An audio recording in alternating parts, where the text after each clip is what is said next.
বন্ধুরা আজকে চলে এসেছি আকাইপুর। আপনারা অনেকে চেনেন, আগের ভিডিও খুব ভাইরাল করেছেন। মেড ইন ওয়েস্ট বেঙ্গলের গাড়ি, আর দেবুদা মানেই তো সবসময় ভালো গাড়ি নাকি? ভালো গাড়ি নিয়ে এসেছি, কালার চেঞ্জিং ডিআরএল। এখন ইভি নিয়ে প্রচুর রিসার্চ হচ্ছে, যেখানে ক্রুজ কন্ট্রোল থেকে শুরু করে মানে 4 চাকায় যা যা ফেসিলিটি পাবেন সব কিন্তু এখন ইভিতে পাবেন। তা বলে আমি সবসময় সাজেস্ট করব একটু কোয়ালিটিওয়ালা গাড়ি নিন। তো এই গাড়িটা দেখতে পাচ্ছেন, কালার কটা আছে? এটা তো ময়ূর দেখতে হচ্ছে, ময়ূরের কালার। আমাদের এই মধ্যে দুখানা কালার अवेलेबल আছে। ওকে, কি ফিচারস আছে এক্সট্রা? ফিচারস দেখো, তোমার লাইট তো দেখতেই পাচ্ছো, সুন্দর লাইট রয়েছে। ফাইবারটা তো দারুণ আছে, 3.9 mm এর ফাইবার আছে, প্রকৃতির গাড়ি। হ্যাঁ, আর ব্যাটারি তোমার যা সে আছে, ব্যাটারি স্পেস যা আছে, তারপরে চার্জিং করতে পারবেন। আর বুট স্পেস কত আছে? বুট স্পেস তোমার 35 লিটারের বেশি পাবেন, তার বেশি পাবেন।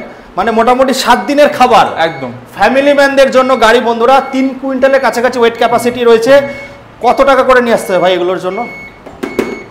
10 থেকে 12 হাজার টাকা, মাত্র 10 থেকে 12 হাজার টাকা। বনগার কাছে, চাকদার কাছে, রানাঘাটের কাছে সীমা মোটরে আসতে হবে।